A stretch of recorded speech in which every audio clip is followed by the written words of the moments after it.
ओम नमः सदेभ्यः। ओम नमः सदेभ्यः। ओम नमः सदेभ्यः।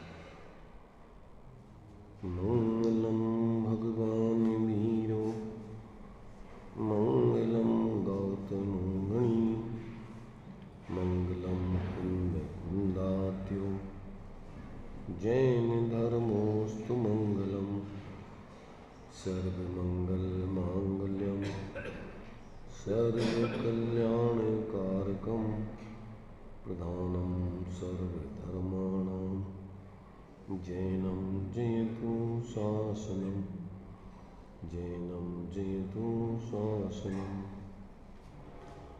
वन्दितु सर्वसिद्धि दुर्मचलमणोवमङ्गदिं पत्ते मुच्चामि समय पाहुर मिणमो सुध केवली भणिदम् नमः समय साराय स्वानुभूत्या चकाशते चित्सुभावाय भावाय सर्वभावान्तरच्छिदे।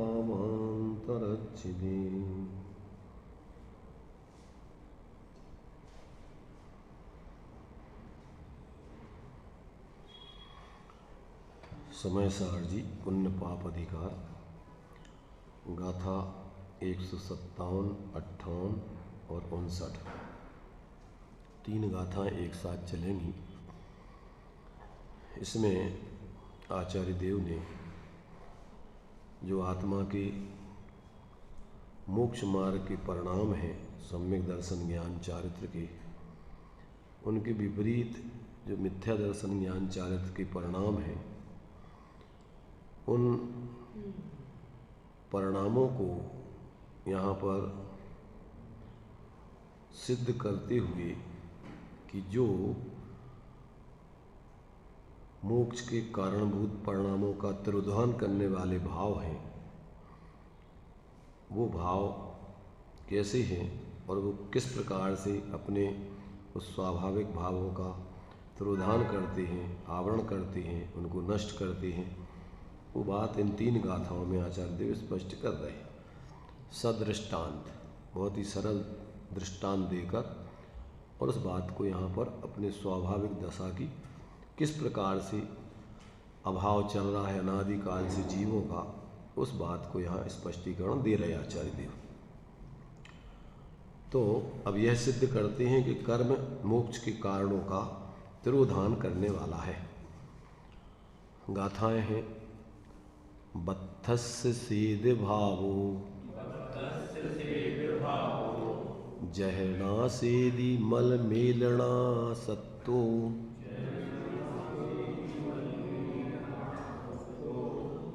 मिच्छत मलुच्छन्नम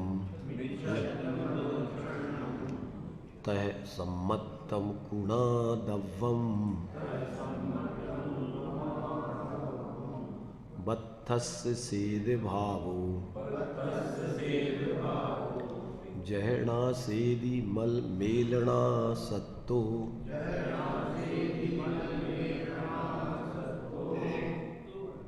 अन्नाण मलुच्छन्नम तह नाणम ओदिनादव्वम बत्थस्य सेद भावो जहना सेदी मल मेलना सत्तो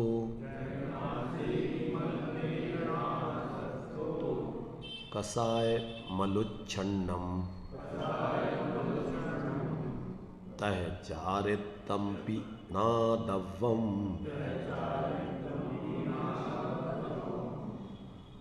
मल मिलन लेप्ते जुनास श्वेत पनिज्यो वस्त्र का मिथ्यात मल के लेप से साम्यात त्यों ही मल मिलन लेप्ते जुनास पावे श्वेत पनिज्यो वस्त्र का अज्ञान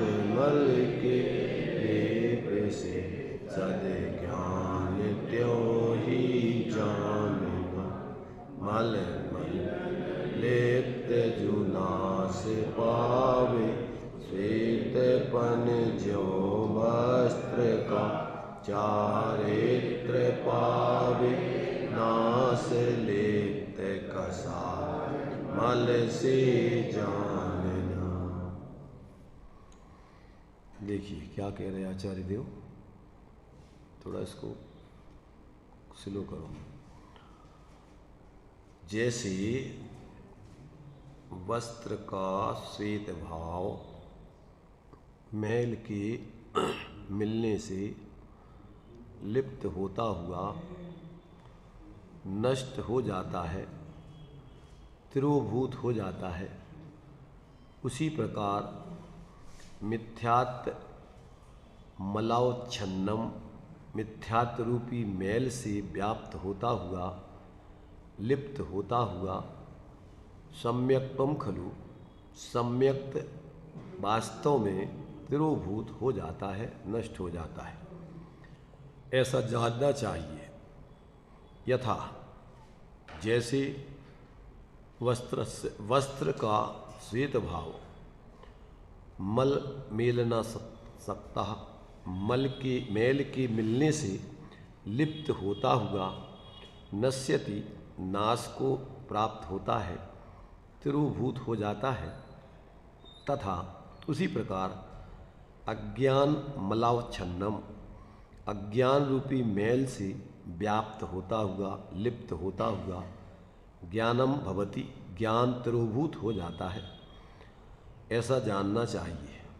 यथा जैसे वस्त्र का श्वेत भाव मल मेल न सकता, मैल के मिलने से लिप्त होता हुआ नश्यति, नाश को प्राप्त होता है, तिरोभूत हो जाता है, तथा उसी प्रकार कसाय मलावच्छन्नम, कसाय रूपी मैल से व्याप्त होता हुआ, लिप्त होता हुआ चारित्रम अपि, चारित्र भी तिरोभूत होता है, ऐसा जानना चाहिए।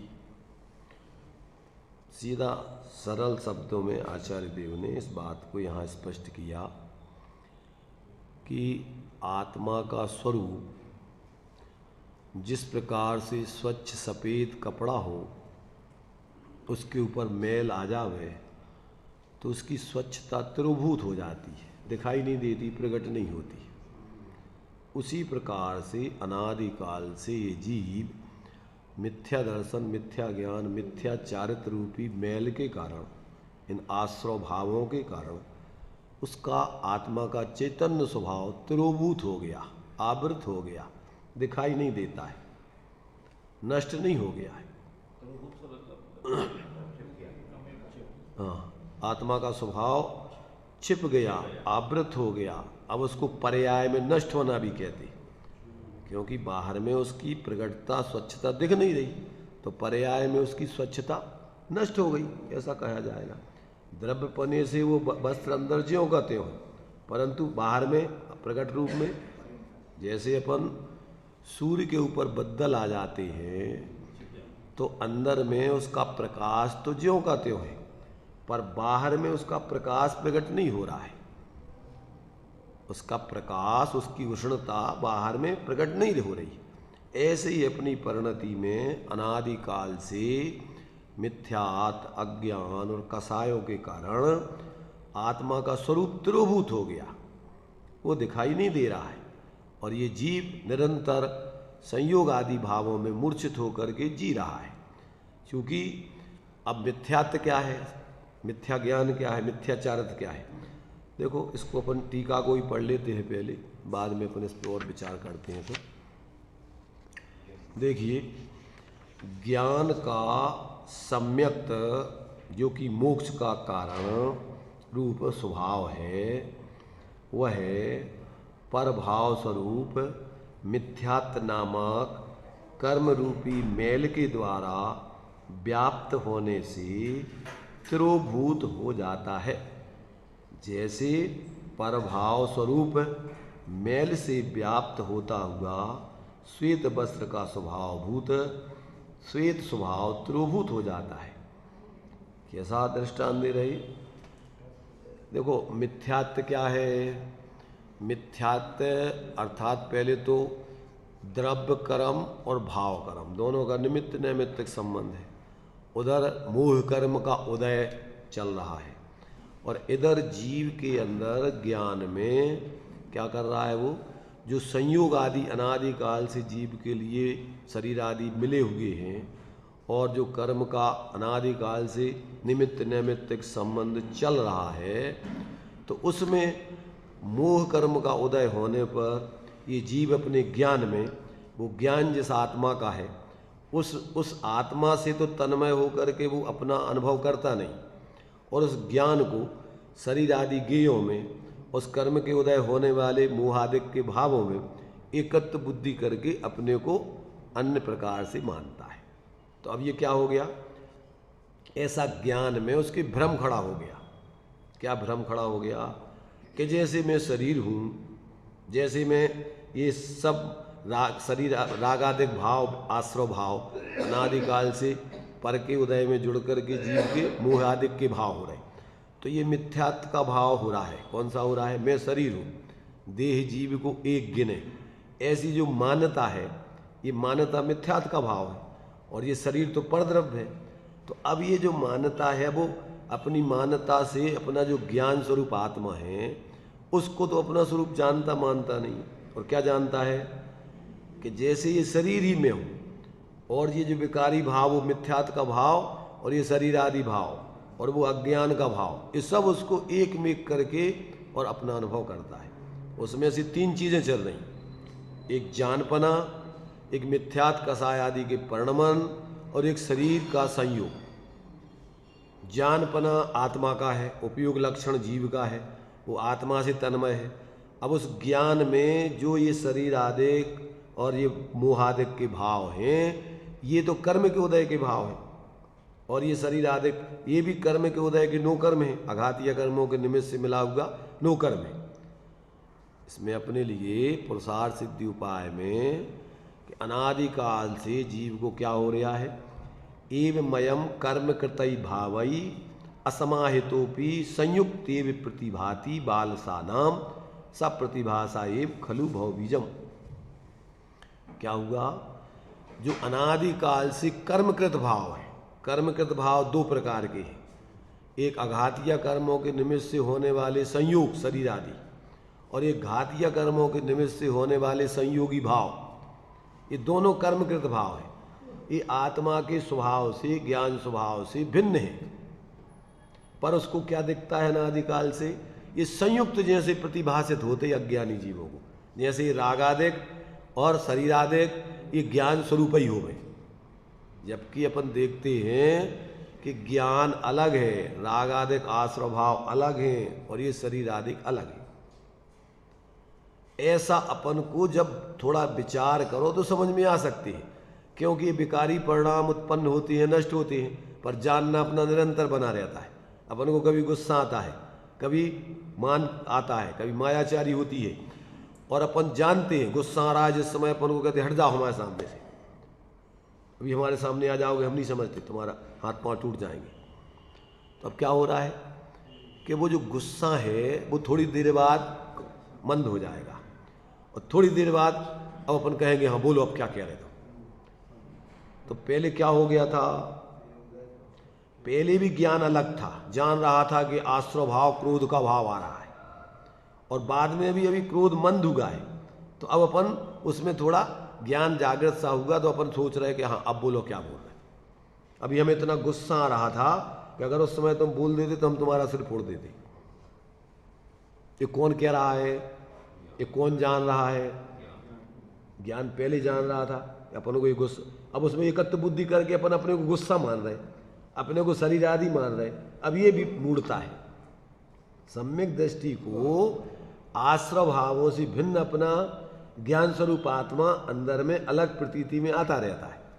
गुण स्थान प्रमाण तो वो जुड़ते ही नहीं है। जैसे मान लीजिए अविरत सम्यक दृष्टि है, तो वो भी भूमिका अनुसार अभी उसकी कसाएं तो हैं, पर कसायों में एकत्व, शरीर आदि में एकत्व ममत्व नहीं है। क्या चल रहा है, उसको भेद विज्ञान बढ़ रहा है, और वो आश्रव भाव को दुख रूप जानता है उसमें, और अपने ज्ञान स्वरूप आत्मा में भेद विज्ञान निरंतर चलता है। तो अनंतानबंदी जन तो उसमें जुड़ता ही नहीं है कि धारा प्रवाह इनमें एकत्व बुद्धि करके जुड़ता रहे। और भूमि का अनुसार फिर धीरे धीरे वो अपने स्वभाव की स्थिरता बढ़ा करके और इन जुड़ा कसायों को क्षीण करता जाता है। पर अज्ञानी व्यक्ति क्या है कि ज्ञान स्वरूप आत्मा को और आश्रव भावों को और शरीर आदि को एक में एक मान करके उससे भेद विज्ञान करके अपनी आत्मा का पृथक अनुभव नहीं करता। हाँ, भिन्न भी जानता है और आनंद भी भोगता है और खेद भी करता है। जितने अंशों में स्वरूप स्थिरता चल रही है उतना तो निराकुलता आनंद उसके बढ़ता ही रहा है। जितने अंशों में जुड़ रहा है उतने अंशों में उसको भिन्न जान करके आश्रव दुख रूप जान के उसमें खेद बढ़ता है, उसकी निंदा करा करता है, उससे निर्वृत्ति करने के लिए प्रयत्नशील भी रहता है।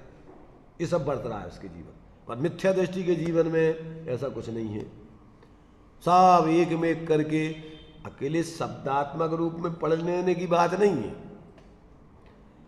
जो अंदर में एकत्व भक्त आत्मा में निर्विकल्प हो के अनुभूति पूर्वक जो प्रतीति आने चाहिए, वो जब तक आत्मा को पक्षातिक्रांत हो के अनुभूति नहीं होती तब तक उसका मिथ्यात्व का नाश नहीं होता, तब तक उसकी एकत्व बुद्धि आश्रवादी में टूटती नहीं। भले ही शब्दों में वो सीख लिया हो उसने कि अपन तो ज्ञाता दृष्टा आत्मा है और ये अपने नहीं है, और वो जुड़ जाता है, समय आने पर पूरी एकत्व बुद्धि से जुड़ जाता है, उसमें कुछ नहीं दिखता उसको, और बाद में फिर थोड़ा मंद कसाय होती है तो विचार करता है। पर सम्यक दृष्टि नहीं जुड़ता है ऐसा। सम्यक दृष्टि तो उस समय भी जिस समय गुस्सा आ रहा है उस समय भी वो अनंतानबंदी आदि कसाय जन्य तो जुड़ता ही नहीं है, और जितना जुड़ता है उसमें बराबर विवेक है कि आश्रव भाव है और मैं जानने वाला हूँ, ये मेरा स्वरूप नहीं है।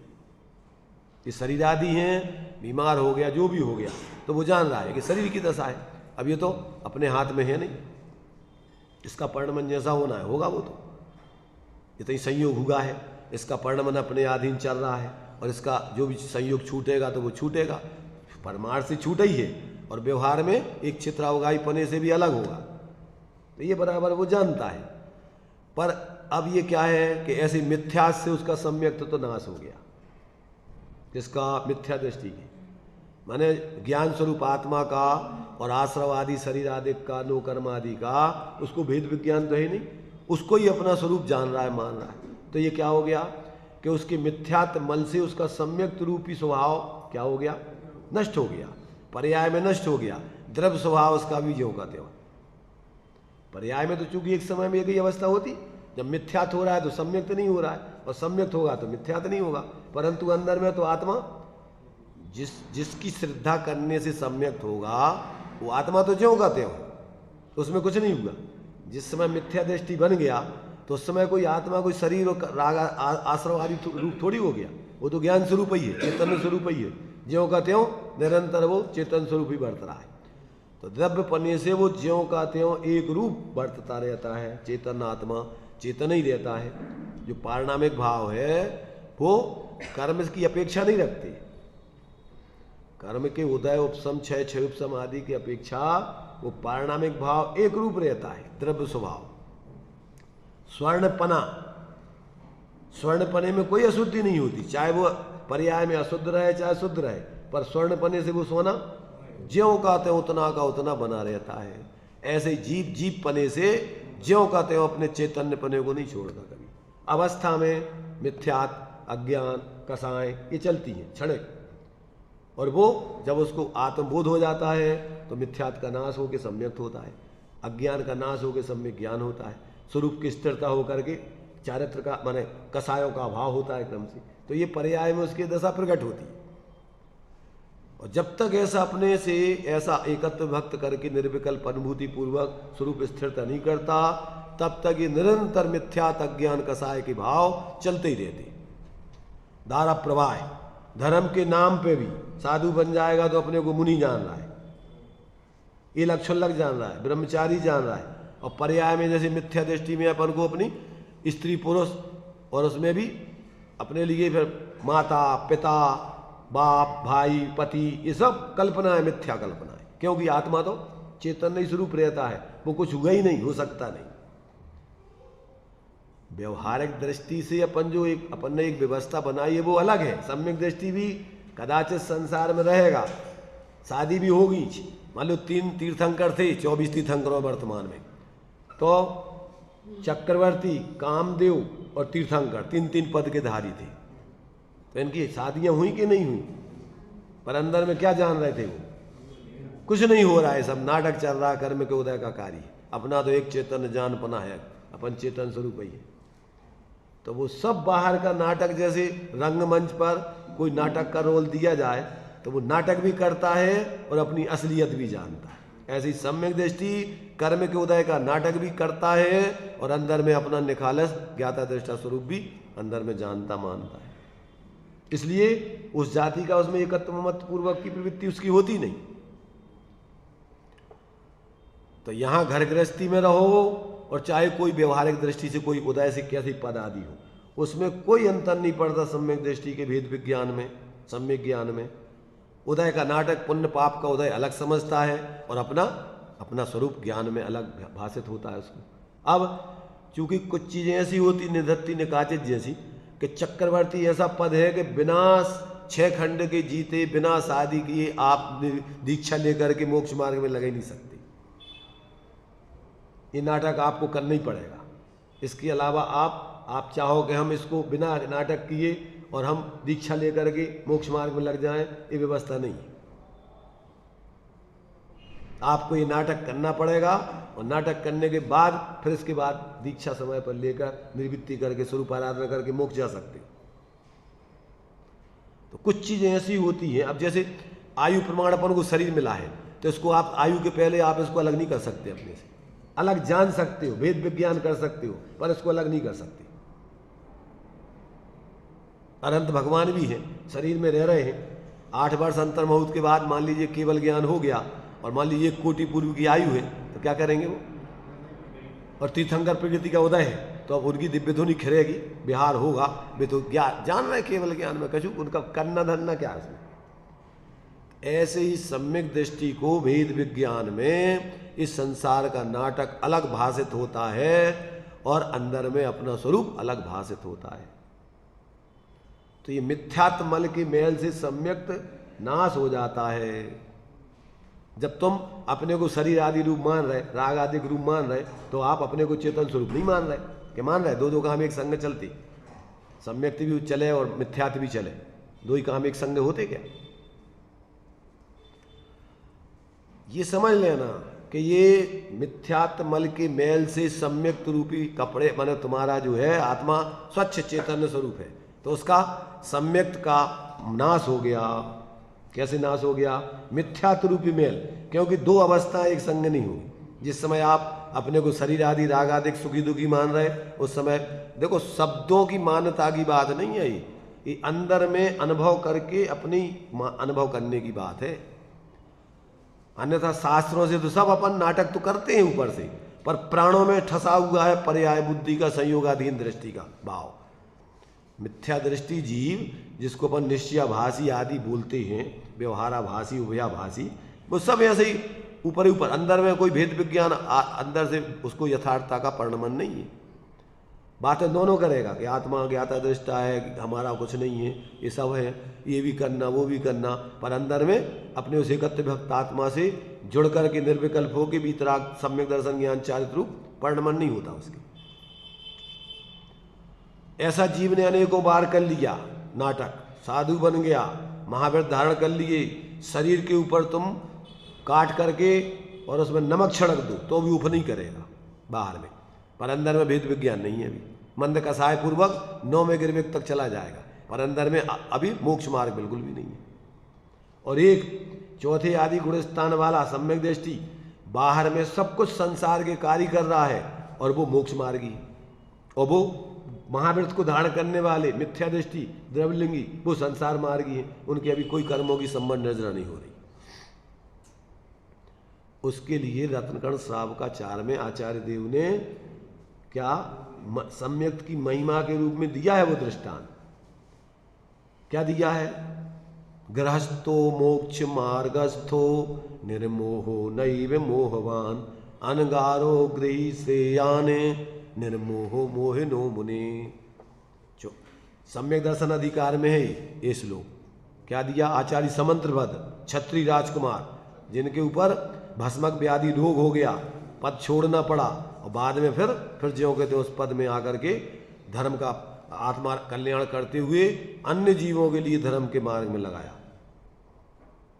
उन्होंने लिखा है, क्या लिखा? किसी गृहस्थ का लिखा हुआ नहीं है, किसी विद्वान का लिखा हुआ नहीं है। आचार्य कुंद के समकक्ष में उसी समय हुई है, 2000 साल लगभग पहले दूसरी सदी में। तो ये पहला श्राप का आचार है, रत्नगण श्राप का आचार। इसके पहले कोई श्राप का आचार नहीं लिखा। तो उसमें लिखा कि गृहस्थो मोक्ष मार्गस्थो, गृहस्थ मोक्ष मार्गी है, निर्मोहो नैव मोहवान। मोहवान क्या? निर्मोही गृहस्थ और मोही साधु। निर्मोही श्रावक से पंथी, मोही मुनि से मार्ग न पाए, और मोही मुनि से तो वे निर्मोही ग्रही श्रेष्ठ कहाँ है? निर्मोही माने सम्यक दृष्टि धर्मात्मा श्रावक, और मिथ्या दृष्टि साधु, उससे श्रेष्ठ ये गृहस्थ है, मोक्ष मार्गी है, वो संसार मार्गी। इसलिए बाहर की क्रियाओं से, बाहर के त्याग से मात्र धर्म का मूल्यांकन नहीं हो सकता है। वो तो धर्म तो अंदर से अपने स्वरूप से जब तक जीव नहीं जुड़े तब तक उसके जीवन में धर्म का प्रारंभ नहीं होता।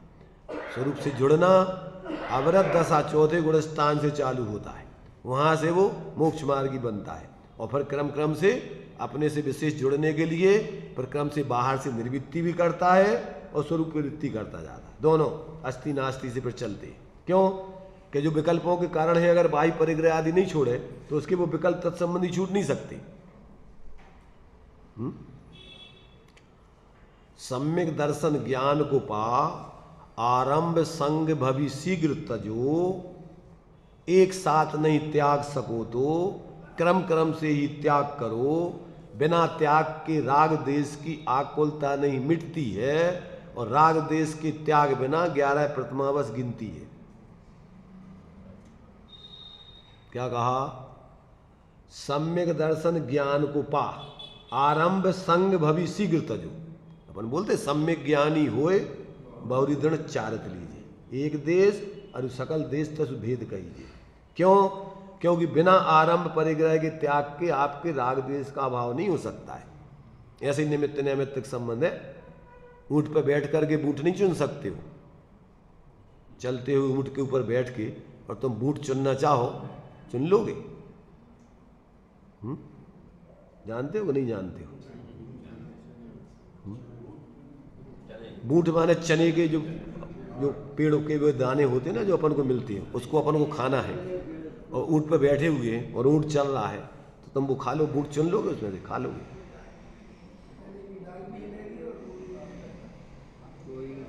आपको उतर के खड़े होकर के ही आपको चलना पड़ेगा। ऐसे ये परिग्रह के आरंभ सारंभ के ऊँट पर बैठकर और तुम स्वरूप की उत्कृष्ट साधना कर लो, ऐसा असंभव है। आपको ये सब बाहर का परिग्रह आदि आरंभ आदि छोड़ के फिर आप स्वरूप की उत्कृष्ट साधना कर सकते हो। सम्यक तो प्राप्त कर सकते हो, पर भीतरागता की उत्कृष्ट साधना के लिए बाह्य त्याग, आरंभ सारंभ का त्याग जरूरी है। इसलिए आचार्यों ने लिखा कि मोहित मराप हरने दर्शन लाभात वाप्त संज्ञाना राग द्वेष निवृत्ति चरणम प्रतिपद्यते साधु। मोहित मिर के हटने पर ही दृष्टि ज्ञान सद लाभ मिले, तभी संत वह राग देश के नाश हेतु आचरण करे। फिर वो जितना फिर सामर्थ्य, या तो पूर्ण निर्वृत्ति लेकर के कर सकते तो उत्कृष्ट साधना करो, और सामर्थ्य नहीं है तो फिर एक देश लेकर के आप साधना, पर बिना निर्वृत्ति के स्वरूप की आपकी विशेष साधना नहीं हो सकती है। इसलिए क्या कि अपने लिए जब तक जीव को इस प्रकार आरंभ और परिग्रह आदि का आगे की साथ, पहले तो सम्यक दर्शन ज्ञान प्राप्त करके, राजमार्ग तो यही है कि पहले आप तत्व अभ्यास करके मिथ्यात्व का नाश कीजिए। सम्यक ज्ञानी होए और फिर बहुरी दृढ़ चारत लीजिए। एक देश वो बाह्य निर्वृत्ति है और उसके साथ फिर स्वरूप प्रवृत्ति होती है। तो ये जब तक जीव को ऐसा अविपरीत तत्वों का ज्ञान नहीं होता, श्रद्धान नहीं होता और स्वरूप आचरण नहीं होता, तब तक इसका मोक्ष का मार्ग प्रारंभ नहीं होता। अनादिकाल से जीव के मिथ्यात्व रूपी मल से, मैल से सम्यक्त रूपी स्वच्छता इसकी परिणति की तिरोभूत हो रही, नष्ट हो रही।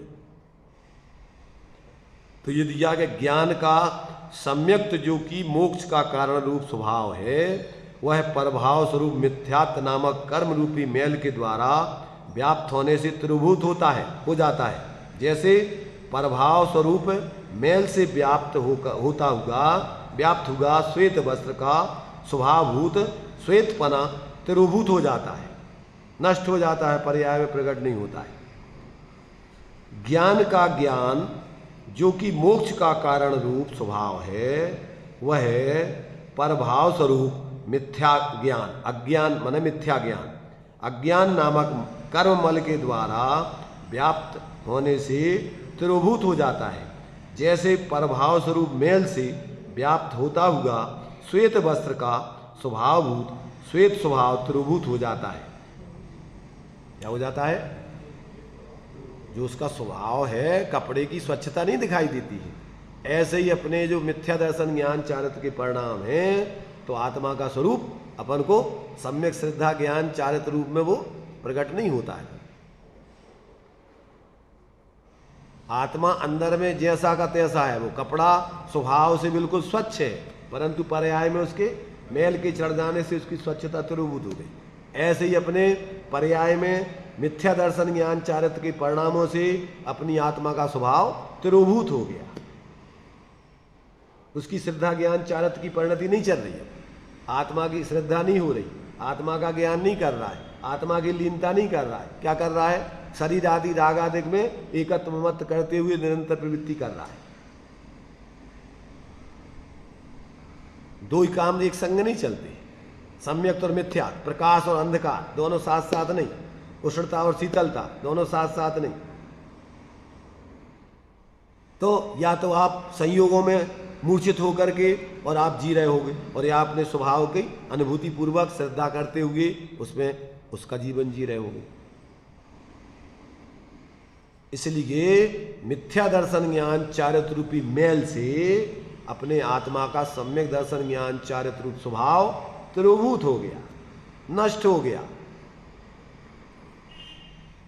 इसलिए जीव चतुर्गति का पात बना हुआ चार गति 84 लाख योनियों में भटक रहा है।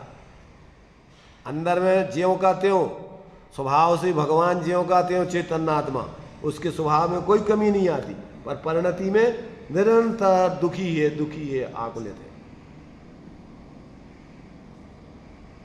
आ रही है समझ में? कठिन है। सीधा सीधा कार्यक्रम है धर्म में। धर्म में कोई नाटक का काम नहीं है। अंदर में तो अपने ज्ञान में ज्ञान स्वरूप आत्मा को पकड़ो और अंदर में अपनी अनुभूति प्रतीति करो और आनंद भोगो, और अपने को भूल के और सब में मूर्छित बने रहो, और बाहर में तुम कितने ही नाटक करते रहो, साधु बन जाओ चाहे पंडित बन जाओ, अंदर में स्वरूप की पकड़ नहीं है तो सब भटकने के अलावा कुछ नहीं है।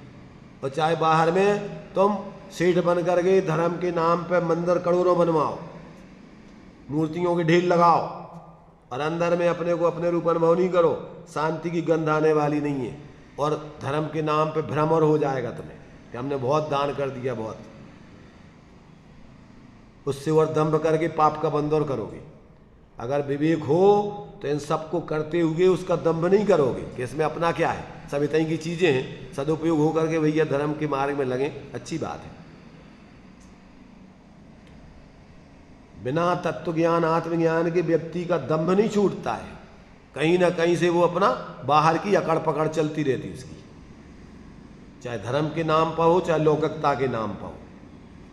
पैसे वाला है, पद वाला है, अकड़ के चलता है। प्रधानमंत्री आ रहे हैं, चारों तरफ गाड़ियां और बढ़िया, देखो तो मिलिट्री लगी हुई है, जैसे बहुत बड़ा आदमी आ रहा हो। जबकि क्या है, अज्ञान दशा में दंभ में सबसे ज्यादा पाप कमाता है राजेश्वरी सो नरकेश्वरी, बहु आरंभ परिग्रत्वम नारकस्यासा। जितना ज्यादा आरंभ सारंभ संकल्प विकल्प कर्तृत्व स्वामित्व, उतना तीव्र कर्मों का आश्रय बंद होता है उसको।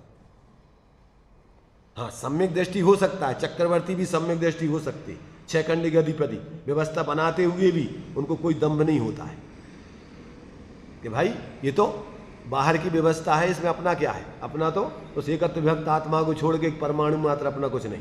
इसलिए उदय प्रमाण व्यवस्था ऑटोमेटिक बनती है, होता स्वयं जगत परिणाम। चक्रवर्ती ये नहीं सोचना कि 6 खंड की व्यवस्था हम बना रहे, हम जीत रहे, ये तो कर्म के उदय का नाटक है। चक्र रत्न पैदा हुआ, वो तो सब ऐसा होना ही है।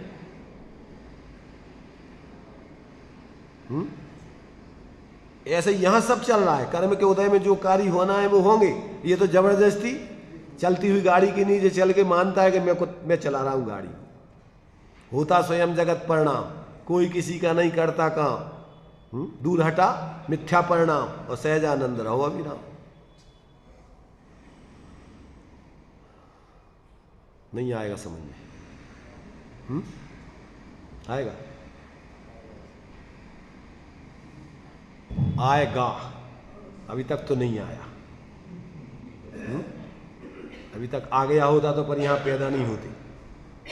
मिथ्या दृष्टि इस पंचम, सम्यक दृष्टि इस पंचम काल में पैदा नहीं होती। जितने भी पैदा होंगे यहाँ सब मिथ्या दृष्टि होंगे, पर यहाँ तत्व ज्ञान करके, आत्मज्ञान करके सम्यक प्राप्त कर सकते हैं। ये उनके लिए व्यवस्था है। और अगर वो करें तो, और नहीं करें तो आज तक तो नहीं किया। नाटक ही करते रहे धर्म के नाम पे, अपन बनावटी दिखावटी। तो देखो भाई, बहुत सरल और सहज आचार्यों ने अपन को दृष्टांत आदि देकर वस्तु व्यवस्था को समझाने का प्रयत्न किया है। और अपन यदि वैसे ही सरल सहज होके अगर बुद्धि को जागृत करके समझें तो इसमें कोई कठिनाई नहीं है। अपनी सिर्फ दृष्टि बदलना है, अपनी वृत्ति बदलना है, इधर उधर अपन को नहीं ताकना झांकना है, अपने को देखना जानना अनुभव करना है, इतना सा काम है। और वास्तव में तो अपन अपने को जान देख रहे हैं, दूसरे को जानने देखने की परमार्थ से व्यवस्था नहीं, पर दूसरे को ग्रहण करने की व्यवस्था नहीं। सिर्फ भ्रम है तुम्हें, भ्रम। कौन सा रोग है? भ्रम किसे कहते हैं? तुम हो तो ज्ञान ही स्वरूप, रहे तो तुम ज्ञान ही स्वरूप, रहोगे तुम ज्ञान ही स्वरूप, अनुरूप कभी हुए नहीं, पर तुम्हें भ्रम से तुमने मान लिया शरीर आदि रूप अपने। बस इतना सा भ्रम है ये। और ये मान्यता छोड़ के अपने को अपने रूप जानो देखो, बस धर्म है वही।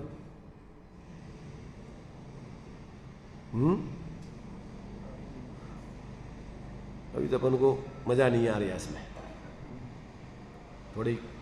थोड़ा कुछ जोश का कार्यक्रम होना चाहिए, जोरों से आवाजें लगने चाहिए, चिल्लाना चाहिए, जय हो, टंकारे लगने चाहिए, बढ़िया संगीत बजने चाहिए, भीड़ इकट्ठी होने चाहिए, जब मजा आता है धर्म में। अभी इसमें अपन को ज्यादा कोई मजा नहीं आ रहा।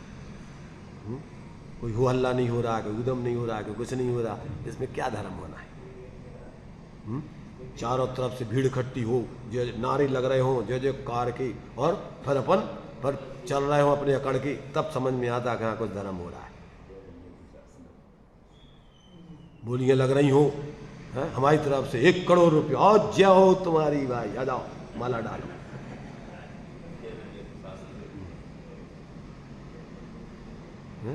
ऐसे कसायों के कामों में अज्ञान दशा में रस आता है, और ज्ञान वैराग्य की बातें अपन को अंदर में रस नहीं आता है। ओ इसमें आना चाहिए था, अरे हमें तो इन बातों की खबर ही नहीं थी, इसका नाम धर्म है। ओ गजब हो गया। तब तो कुछ जीवन में तुम्हारे अंदर में कोई उपलब्धि हो, मिथ्या तुम्हारा गले, अब इसमें तुम्हें रस नहीं आए, और ऐसे ही सुन लो, हाँ ठीक है वही धर्म। और रस आवे होता ही आश्रव भाव में, कसाय के भावों में, दिखावटी बनावटी जीवन में, तो मिथ्यात गलेगा नहीं, और मिथ्यात तुम्हारा पोषित होगा। अगर तुम्हें अकड़ में, बाहर की पकड़ में, दिखावटी बनावटी जीवन में मजा आता है, मिथ्यात पोषित होता है इससे। तो ये जो है, ये अपन को मिथ्यात, अज्ञान और कसाएं, ये आपकी सम्यक ज्ञान और वितरागता का घात करने वाले हैं, तिरोभूत करने वाले हैं।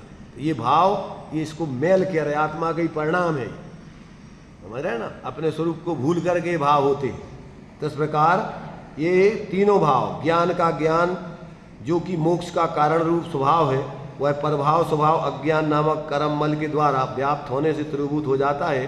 जैसे परभाव स्वरूप मेल से व्याप्त होता हुआ श्वेत वस्त्र का स्वभावभूत श्वेत स्वभाव तिरोभूत हो जाता है।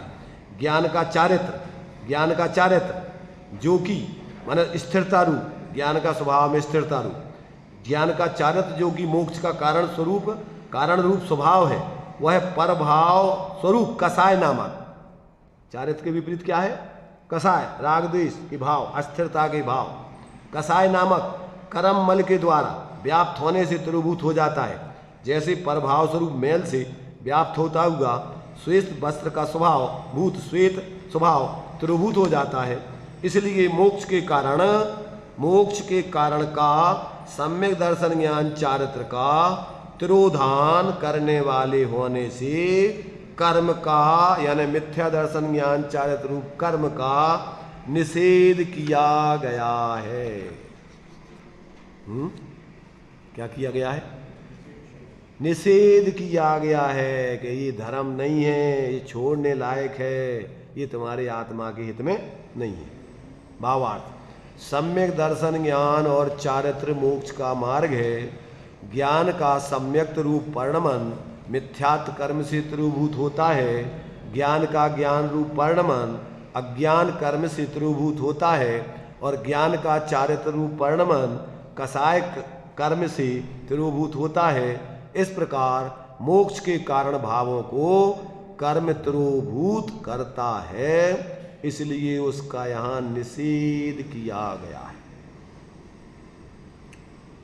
देखो भाई, महाभाग्य से अपन को ज्ञानियों के ऐसे अनुभव की बातें सुनने को मिल रही हैं, और इस पे भी अगर अपन जागृत होकर सुने समझे विचार करके जीवन में प्रयोग नहीं करें तो इससे बदतर फिर अपने लिए अपने आत्मा की दुर्दशा और फिर क्या होगी। पहली चीज़ तो ये बातें सुनने समझने को मिलना बहुत विरल है। मिल जाए तो फिर समझ में आना विरल है, समझ में आ जाए तो उस पर चलना विरल है, फिर चल करके अपना प्रयोजन जब तक नहीं सच जाए तब तक उस पर चलते रहना ये विरल से विरल है।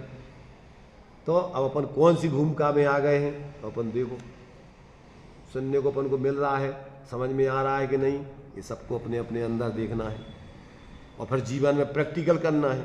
इधर सुना और अंदर में भी कसायों की ओर भी बाहर मुक्ता के भावों में रस, और उन्हीं में पूरा झंडा लेके आगे खड़ा हो जाए तो फिर सब ये सब अपने को ठगने वाली स्थितियां हैं, ये समझ लेना। तो ये अपन को तीन गाथाएं जो मिथ्या दर्शन ज्ञान चारित्र के भाव कर्म के उदय पूर्वक होते हैं, ये आत्मा के स्वभाव भावों का तिरोभूत करने वाले हैं, उनको नष्ट करने वाले हैं, उनका भाव करने वाले हैं।